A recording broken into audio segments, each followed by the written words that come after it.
ஆண்டவர் இந்த நாளில் நம்மோடு கூட பேசும்படியாக நாம் ஜெபம் செய்வோம். பரிசுத்த பிதாவே, உம்முடைய திருவார்த்தைகளை கேட்க வந்திருக்கிறோம்.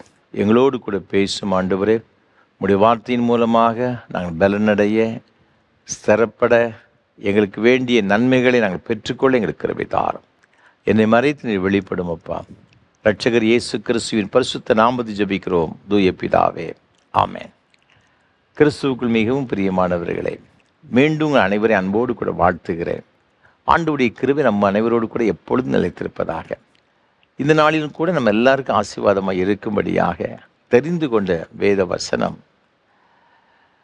அப்போஸ்தலனாகிய பரிசுத்த பவுல் பிலிப்பியருக்கு எழுதின நிருபம் 4ஆம் அதிகாரம் 19ஆம் வசனம்.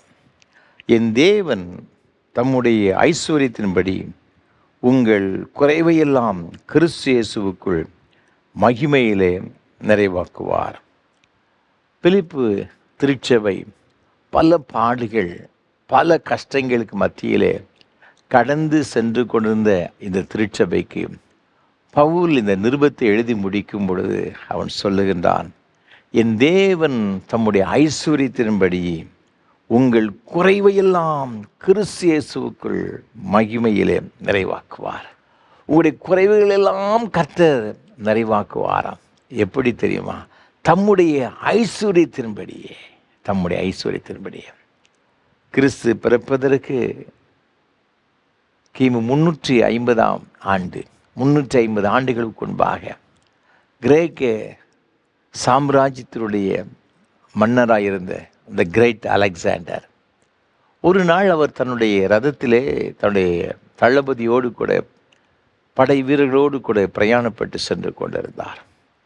அப்பொழுது வீதியிலே ஒரு பிச்சைக்காரன் மகா அலெக்சாண்டர் செல்லுகிறான்க்கு பார்த்து, மன்னா எனக்கு இறங்கும், நான் கஷ்டப்பட்டு கொண்டிருக்கிற எனக்கு உதவி செய்யும் என்று கூப்பிடத் தொடங்கினான்.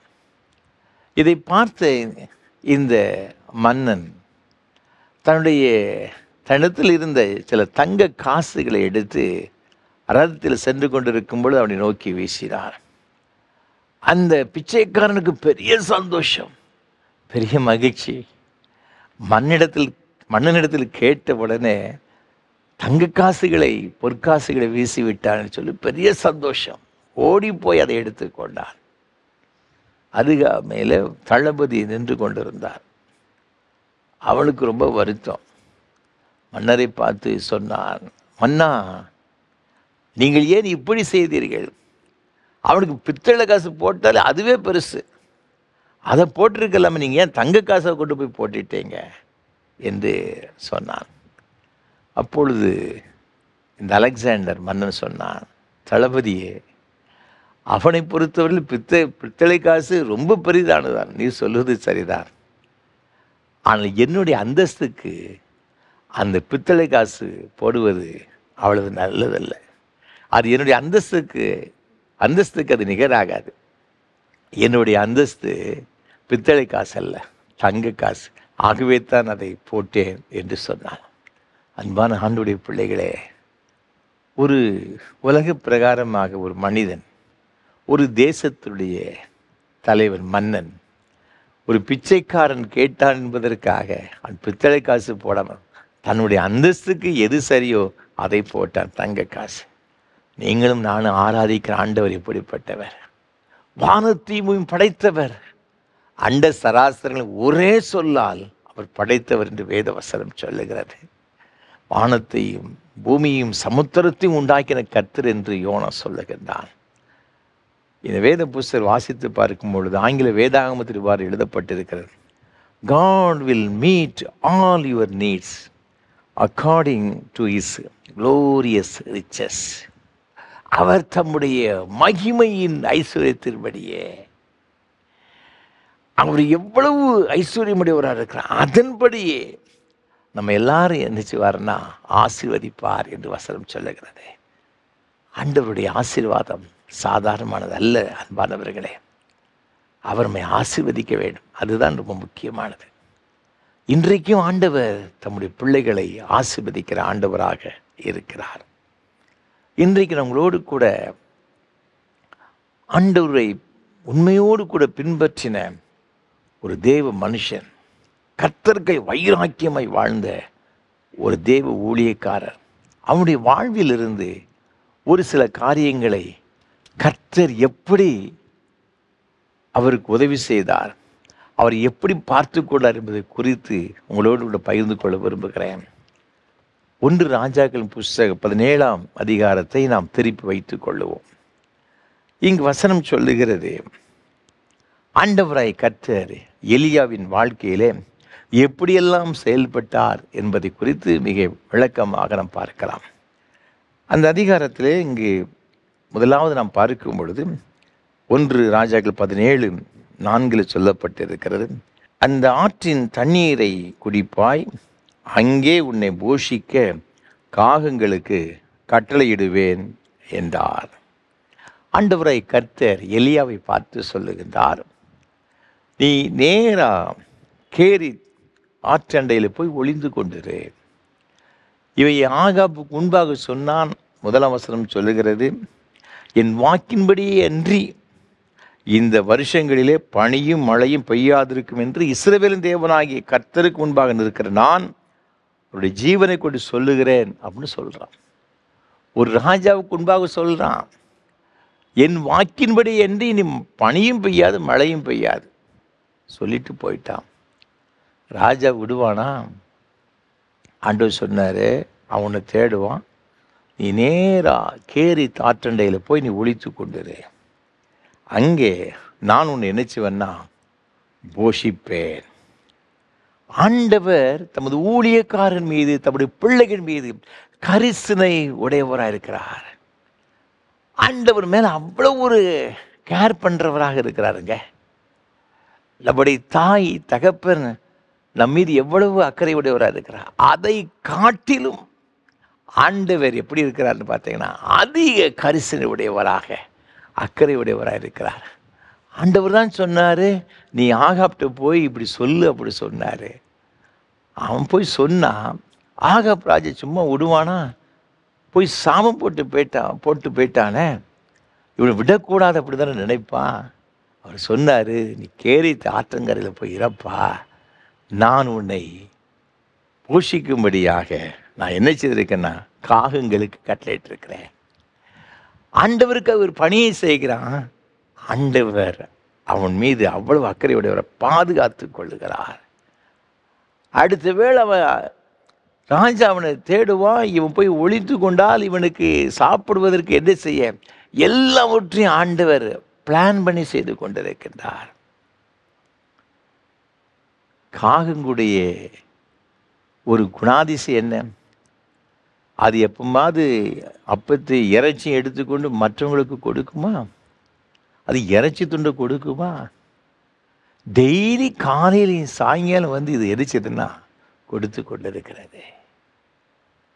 ஆண்டவர் தம்முடைய ஊழியக்காரனை அந்த அளவிற்கு தமக்கு முன்பாக, கர்த்தருக்கு முன்பாக உண்மையோடு உத்தமத்தோடு வைராக்கியம் வாழுகிற பிள்ளைகளுக்கு அவர் அத்தனை கரிசனையுடையவராக இருக்கிறார். அன்பான ஆண்டுடைய பிள்ளைகளே, அந்த ஆற்றில் தண்ணீர் வற்றி போகும் வரைக்கும் ஆண்டவர் நினைச்சுதார்னா பத்திரமாய் பாதுகாத்து கொண்டார். ஒரு வாழ்க்கையில் எத்தனையோ குறைவுகள், எத்தனையோ விதமான மன கஷ்டங்களுக்கு வந்து சென்று கொண்டிருக்கலாம். இந்த உலகத்தில் எனக்கு யார் இருக்கிறாங்க, என் வாழ்க்கையில் இவ்வளவு குறைகள் இருக்கிறது, நம்முடைய வியாதியை குறித்து, பொருளாதாரத்தை குறித்து, தேவைகளை குறித்து, இன்னும் குடும்பத்தை குறித்து பல காரியங்களும் குறைவுபட்டு கொண்டே இருக்கின்றோம். யார் இருக்கிறாங்க? ஆண்டவர் சொல்றார், மகனே மகளே நான் இருக்கிறேன். அவன் மீது கரிசனை உள்ள ஆண்டவர். ஆகவே தன் பேதுரு அப்போஸ்தலன் சொல்லும் பொழுது 1 பேதுரு 5:7 சொல்லப்பட்டு இருக்கிறது, அவர் உங்களை விசாரிக்கிறவர் ஆனபடியால் உங்கள் கவலைகள் எல்லாம் அவர் மேல் நினைச்சிருங்கன்னா வைத்து விடுங்கள். மத்திய எழுதின சுவிசேஷம் இங்கு 6ஆம் அதிகாரத்தில் நீங்கள் வாசி பார்க்கும் பொழுது வேதம் மிக அழகாக சொல்லுகிறது பாருங்க. 31ஆம் வசனத்தில், ஆகையால் என்னத்தை உண்போம், என்னத்தை குடிப்போம், என்னத்தை உடுப்போம் என்று கவலைப்படாதிருங்கள், இவைகளெல்லாம் அஞ்ஞானிகள் நாடி தேடுகிறார்கள், இவைகளெல்லாம் உங்களுக்கு வேண்டியவைகள் என்று உங்கள் பரமபிதா அறிந்திருக்கிறார். நீங்கள் ஏன் கவலைப்பட்டுக்கிட்டு இருக்கிறீங்க? ஏன் நீங்கள் வேதனைப்பட்டு கொண்டு இருக்கிறீங்க? உங்கள் பரமபிதா எல்லாவற்றையும் அறிந்திருக்கிறாருங்க. அவர் உங்களுடைய தேவைகளை சந்திப்பதற்கு போதுமானவராக இருக்கிறார். காரணம், நம் மீது கரிசனை உள்ள ஒரு ஆண்டவர் அவர். நம்முடைய தகப்பனை காட்டிலும் தாயை காட்டிலும் மிகுந்த கரிசனை உள்ள ஒரு ஆண்டவரை நாம் ஆராதித்து கொண்டிருக்கிறோம். அவர் மேல் பாரத்தை வைத்து விடுவோம். அவர் ஒரு நாளும் நீதிமானை தள்ளாட விடவே மாட்டார்.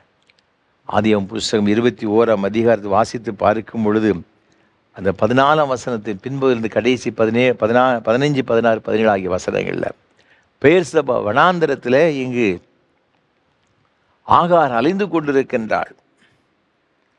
தன்னுடைய குழந்தை தண்ணீர் இல்லாமல் அது மிகுந்த வேதனையோடு கூட கதறிக்கொண்டிருக்கின்றது. பிள்ளை சாகிறதை அவள் பார்க்க முடியவில்லை. தண்ணீரும் குழந்தை சாக போகுது. ஓடு கதறி அழுகிறாள். நீங்கள் வேதத்தில் வாசி பார்க்கும்போது 16ஆம் வசனத்தில் பிள்ளை சாகிறதை பார்க்க மாட்டேன் என்று எதிராக அம்பு பாயும் தூரத்தில் போய் உட்கார்ந்து சத்தமிட்டு அழுதாள். 17ஆம் வசனம், தேவன் பிள்ளையின் சத்தத்தை கேட்டார். தேவதூதன் வானத்திலிருந்து ஆகாரை கூப்பிட்டு, ஆகாரே, உனக்கு என்ன சம்பவித்தது? பயப்படாதே. பிள்ளை இருக்கும் இடத்துல தேவன் அவன் சத்தத்தை கேட்டார். தன்னுடைய ஆண்டவனாகிய ஆபிரகாமால் சாராளால் துரத்தி விடப்பட்டவள் வனாந்திரத்தில் அலைந்து கொண்டிருக்கிறாங்க. யாருமே ஆதரவு கிடையாது. ஐயோ, என் பிள்ளை மடிந்து கொண்டிருக்கிறானே, செத்து கொண்டிருக்கிறானே, எப்படி பார்ப்பேன்? அந்த வனாந்தரத்தில் ஆண்டவர் அப்படி விசாரிக்கின்றார். எவ்வளவு ஒரு அக்கறை உடையவராக இருக்கிறார், கரிசனுடையவராக. பயப்படாதே, ஆகார், உனக்கு என்ன சம்பவித்தது? அந்த இடத்துல அவருடைய கண்களை திறக்கின்றார். அங்கதாங்க துறவு இருக்கிறது. ஆண்டவர் தண்ணீரை கொடுக்கவில்லையா? ஒரு அடிமை பெண்ணாகி ஆகாருக்கு ஆண்டவர் இப்படி செய்வார்னு சொன்னார். இயேசுவே இயேசுவேன்னு சொல்லி இரவும் பகலும் அவரை நோக்கி கூப்பிட்டு கொண்டிருக்கிற நம்முடைய வாழ்விலே, அவருடைய சொந்த பிள்ளையாக, அவருடைய இரத்தத்தினாலே அவருடைய பிள்ளை என்று அழைக்கப்பட்டிருக்கின்ற நம்முடைய வாழ்விலே அவர் எவ்வளவு கரிசனையுடையவராக இருப்பார். அப்பான்னு கூப்பிடும் பொழுது வராமல் இருப்பாரா? நம்ம மீது கரிசனையுடைய ஆண்டவராக இருக்கிறார். அது மாத்திரமல்ல, நீங்கள் வேதத்தில் வாசித்து பார்க்கும் பொழுது இங்கு வேதத்தில் இந்த ஆண்டவர் எப்படிப்பட்டவராக இருக்காராம்? 1 ராஜாக்களின் புஸ்தகம் 17ஆம் அதிகாரத்தில் இங்கே 16ஆம் வசனம் இவ்வாறாக சொல்லுகிறது. கர்த்தர் எலியாவை கொண்டு சொன்ன வார்த்தையின்படியே பானையிலே மா செலவழிந்து போகவும் இல்லை, கலசத்தில் எண்ணெய் குறைந்து போகவும் இல்லை. நம் மீது கரிசனை உடையவராய் மாத்திரமல்ல, நம்முடைய தேவைகளை சந்தித்து நம்மை ஆசீர்வதிக்கிற ஆண்டவராக இருக்கிறார். நீ இவ்வளவு கஷ்டப்படுறியப்பா, சரி பரவாயில்லப்பா அப்படின்னு சொல்லிட்டு போகிற ஆண்டவர் இல்லை. என்ன கஷ்டப்பட்டு கொண்டிருக்கிறாய், அதை சந்திப்பதற்கு போதுமானவர் இருக்கிற சொல்லி நம்முடைய தேவைகளை சந்திக்கிற ஆண்டவராக இருக்கிறார். கேரி தாற்றங்கரையிலே தண்ணீர் நின்று போயிட்டு வறட்சியினாலே. இப்போ அப்பமும் இறைச்சி வந்த குடிக்க தண்ணி வேணுமே. அவர் சொல்றாரு, எங்கே போன சாரிபாத்து ஊருக்கு போக சொல்றாரு. அங்கே ஒரு 7 விதவைக்காரர் அவர் மூலமாக 7 விதவின் மூலமாக ஆண்டு போஷிக்கின்றதாக வேதத்தில் நாம் பார்க்கின்றோம். அவர்கிட்ட போய் கேட்குறாரு. முதல்ல இவர் என்ன கேட்குறாருன்னு பார்த்தீங்கன்னா, தண்ணி தான் கேட்குறாரு. அவ சொல்கிற, ஐயா என்கிட்ட கொஞ்சம் மாவு இருக்குது, கொஞ்சம் எண்ணெய் இருக்குது, அதை ஒரு அடையை சுட்டு நானும் என் பிள்ளையும் சாப்பிட்டு நானே சாகுன்னு நினச்சிக்கிட்டு என்கிட்ட போய் தண்ணி கேட்குறிய. அவர் சொல்கிற, முதல்ல எனக்கு ஒன்று கொண்டு வா, பஞ்சகாலம் முழு ஆண்டு ஒன்று போஷிப்பார் சொல்லி அவர் சொல்கிறாரு. அதே போல் இந்த 7 விதவை முதல் அடையை செய்து கொண்டு எலியாவை கொண்டு கொடுக்கிறார். எலியா சாப்பிட்ற. அதுக்கப்புறமாக நம்ம பார்க்கும் பொழுது அந்த பஞ்சகாலம் முழுவதும் அவர்கள் அப்பத்துக்கு குறைபட்டு போகவே இல்லை. பார்த்துக்கிடுங்க, ஆண்டவர் ஆச்சரியமாக எலியாவை மாத்திரமல்ல, எலியாவுக்கு உதவி செய்த அது 7 விதவையும் அவளுடைய மகனையும் என்ன செய்கிறார்னா போஷிக்கிறதாக வேதத்தில் நம்ம பார்க்கிறோம். அதுக்கு என்ன காரணம் பார்த்தீங்கன்னா, அந்த ஏழை விதவை எலியாவின் வார்த்தைக்கு அப்படியே கீழ்ப்படிச்சிட்டா, இப்போ எல்லாரும் அந்த பஞ்சகாலம் முழுவதும் எந்த பிரச்சனை இல்லாமல் சாப்பிட்டு கொண்டிருக்கிறாங்க. தேசம் முழுவதும் பஞ்சத்தினாலே பல பாடுகளை பட்டு கொண்டிருக்கிறது. ஆகாரம் இல்லாமல் அங்கங்கே அலைந்து கொண்டிருக்கிறாங்க. ஆனால் ஆண்டவர் தம்முடைய பிள்ளைகள் மீது கரிசனையுடையவராக மாத்திரமல்ல, அவருடைய தேவைகளையும் சந்திக்கிற ஆண்டவராக இருக்கின்றார்.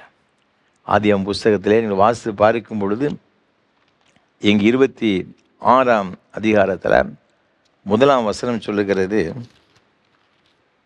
ஆபிரகாமின் நாட்களில் உண்டான பஞ்சத்தை அல்லாமல் பின்னும் ஒரு பஞ்சம் தேசத்தில் உண்டாயிற்று. ஈசாக்கு கேராரில் இருக்கின்றான். பயங்கரமான ஒரு பஞ்சம். ஆபிரகாம் நாட்களில் ஒரு பஞ்சம் வந்துச்சு. அதே போல் ஈசாக்கு காலம் ஒரு பஞ்சம் வந்துச்சு. தண்ணிக்கு ரொம்ப பற்றாக்குறை. பக்கத்தில் எகிப்து தேசம் இருக்குது, அங்கே போய் இருக்கலாம் அப்படின்னு நினைக்கிறான். அப்போ ஆண்டவர் சொல்கிறாரு, இந்த கேராரை விட்டு எங்கும் போகாத அப்படின்னு ஆண்டவர் சொல்கிறாரு. நான் உன்னை நடத்துவேன், உன்னை போஷிப்பேன் அப்படின்னு ஆண்டவர் சொல்கிறாரு.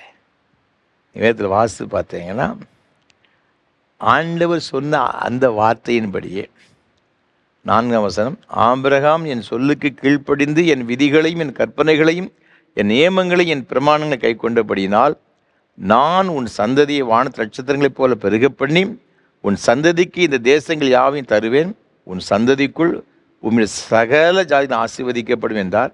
ஈசாக்கு கேராரூரிலே இருந்தான் என்று சொல்லப்பட்டிருக்கிறார். ஆண்டவர் சொன்னார், நான் ஆபிரகாம் என் சொல்லுக்கு கீழ்ப்படிஞ்சான், அவனை ஆசீர்வதித்தேன். அதே போல் நீனும் என் சொல்லி கீழ்ப்படி அப்படின்னு ஆண்டவர் சொன்னார். அவன் ஈசாக்கு அதே ஊரில் இருக்கிறான், வேறு எங்கும் போகலை. அப்படி விளைவு என்னன்னு பார்த்தீங்கன்னா, 12ஆம் வசனத்தில், ஈசாக்கு அந்த தேசத்தில் விதை விதைத்தான். கர்த்தர் அவனை ஆசீர்வதித்ததினால் அந்த வருஷத்தில் 100 மடங்கு பலனடைந்தான். அவன் ஐஸ்வர்யவானாகி வர வர விருத்தியடைந்து மகா பெரியவனானான் என்று எழுதப்பட்டிருக்கிறது.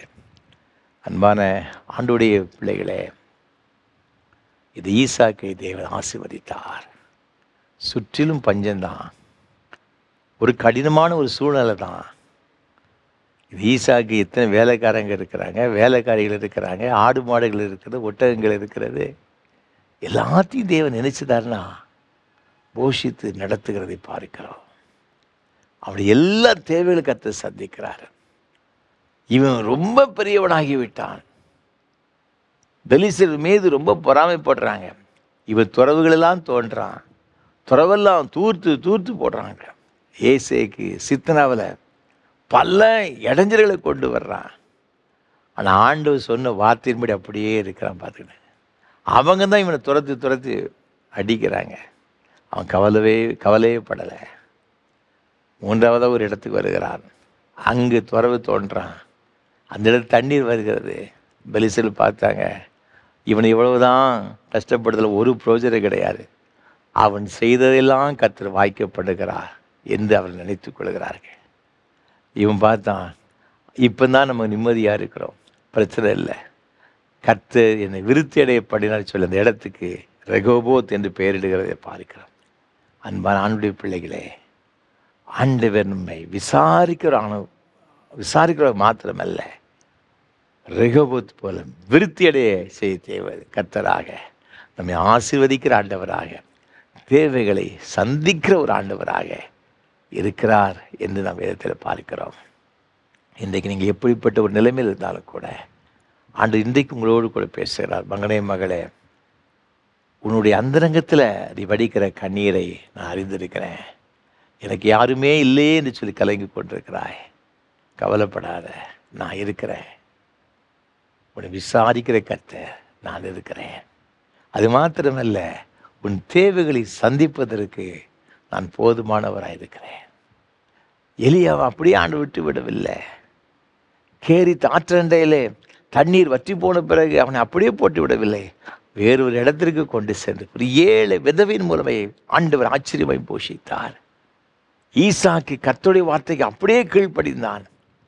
அந்த பஞ்ச காலத்திலும் கூட 100 மடங்கு ஆசீர்வாதத்தை கொடுத்து அவனை உயர்த்துகிற அதே ஆண்டவர் இன்றைக்கும் உங்களுடைய தேவைகளை சந்தித்து ஆசீர்வதிப்பதற்கு போதுமானவராக இருக்கிறார். அது மாத்திரமல்ல, இந்த கர்த்தர் நம்முடைய குறைவுகளை எப்படி நிறைவாக்குகிறார், நம்ம எப்படி ஆசீர்வதிக்கிறார். இதே 1 ராஜாக்களின் புஸ்தகம் 17ஆம் அதிகாரம் 22ஆம் வசனம் சொல்கிறது, கர்த்தர் எலியாவின் சத்தத்தை கேட்டார். ஆண்டவர் தமது பிள்ளையுடைய ஜெபங்களை கேட்கிறார். நம்மை விசாரிக்கிறவர், நம்முடைய தேவைகளை சந்திக்கிறவர், நம்முடைய ஜெபங்களை கேட்டு பதில் கொடுக்கிறவருங்க, பதில் கொடுக்கிறவர். இந்த விதவையினுடைய தாயினுடைய மகன் மரித்து போனான். அவளுக்கு எவ்வளோ பெரிய துக்கம் இருக்கு பார்த்துக்கிடுங்க. ஐயா, பஞ்ச காலத்தில் நாங்கள் அப்படி 2 பேரும் செத்து போனால் கூட அதோடு முடிஞ்சு போயிருக்கோம். இப்போ நான் உயிரோடு கூட இருக்கிறேன், என் மகன் செத்து போனானே. பஞ்சகாலமெல்லாம் நீங்கள் ஆச்சரியமாய் ஆண்டவர் பாதுகாத்தாரு. உங்களுக்கு எனக்கு ஒரு குறைவில்லாமல் உணவெல்லாம் எனக்கு கிடைப்பதற்கு நீங்கள் என்னை ஆசீர்வதிச்சீங்க. இப்போ என் மகன் செத்து போனானே, நான் உயிரோடு குறைந்து என்ன செய்ய? இந்த துக்கத்தை நீர் ஏன் என் குடும்பத்தில் அனுமதிச்சேரு?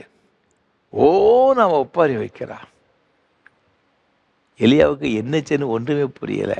ஆண்டவரே, இந்த குடும்பத்தில் என்னை கொண்டு வந்து அவன் நல்ல சாப்பாடு கொடுத்து என்னை பராமரித்து வந்ததுக்கு அவளுக்கு இந்த துக்கமாக ஆண்டவரை கொடுத்தேரு. இந்த எலியா தேவ சமுதிரம் கதறுகிறார்.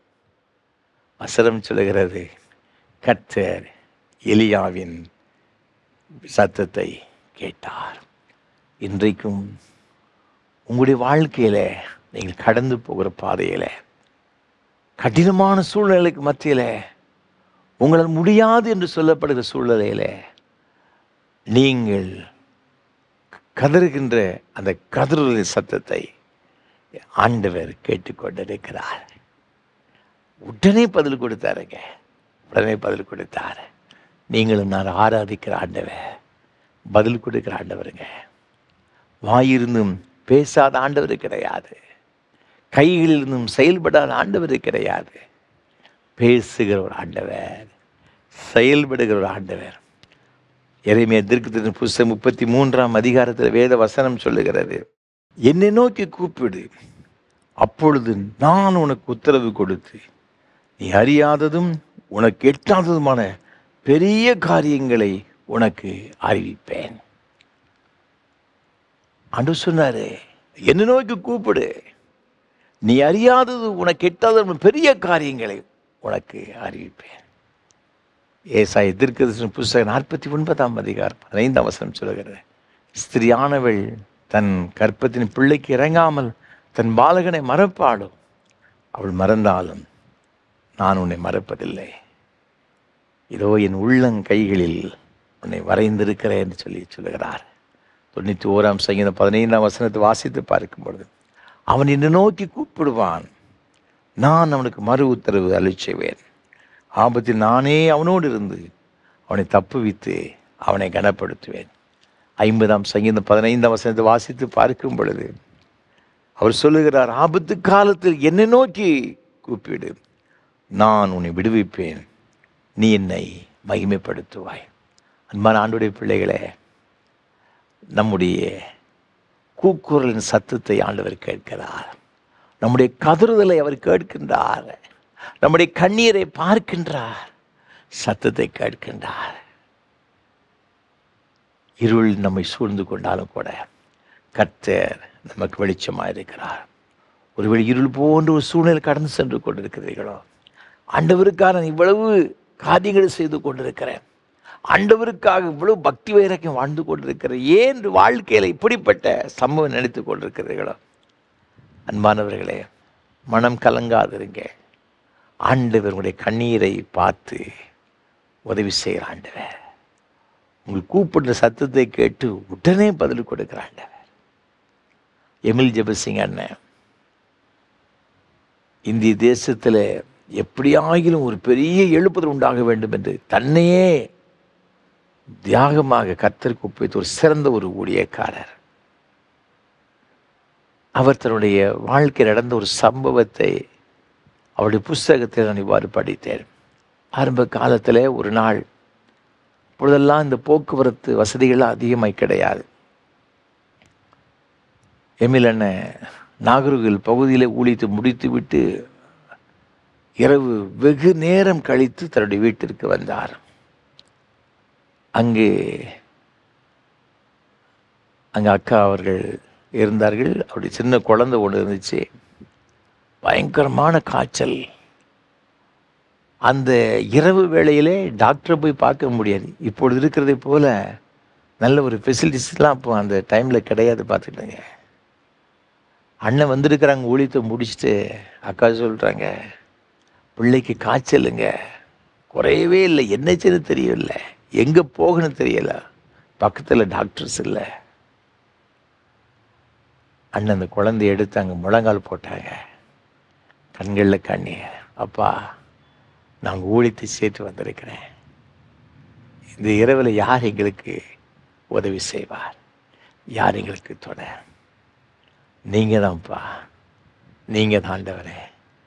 என் பிள்ளைக்கு இறங்குங்க ஆண்டவரே.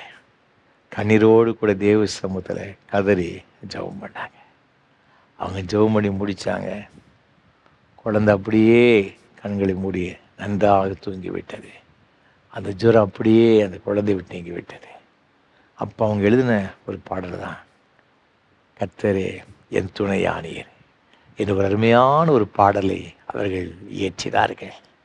அன்பான ஆண்களுடைய பிள்ளைகளே, வாழ்க்கையில் நீங்கள் கண்ணீருக்கு மத்தியில் நீங்கள் சென்று கொண்டிருக்கும் பொழுது உடைய கண்ணீரை துடைத்து உடைய கவலைகளை மாற்றி ஒரு கூப்பிடுற சத்தத்துக்கு பதில் கொடுக்கிற ஒரு ஆண்டவர் இருக்கிறார்.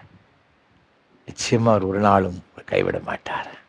ஆகவே தான் இங்கு வசனம் சொல்லுகிறது, நீங்களும் நானும் ஆராதிக்கிற ஆண்டவர் நம்முடைய குறைவுகளெல்லாம் தம்முடைய ஐஸ்வர்யத்தின்படி கிறிஸ்து இயேசுக்குள் மகிமையில் நிறைவாக்குற ஆண்டவர். நமக்கு ஏன் அவரால் உதவி செய்ய முடியாது தெரியுமா? அவருடைய ஐஸ்வர்யம், அவருடைய குணம் மேன்மையானது. அதற்கு நிகர் எதுவுமே கிடையாதுங்க. அதன்படியே நமக்கு உதவி செய்கிறார். அவர் உங்களை விசாரிக்கிறவர், உங்கள் தேவைகளை சந்திக்கிறவர், உங்களுடைய கண்ணீரை பார்த்து உங்களுக்கு உதவி செய்கிற ஆண்டவர். மனம் கலங்காதிருங்கள், இருக பற்றி கொள்ளுங்கள். தேவன் உங்களை ஆசீர்வதித்து உயர்த்துவார். அப்படிப்பட்ட கிருபைகளை கர்த்தர் தாமே நம்ம ஒரு தருவாராக. ஆமென், ஆமென்.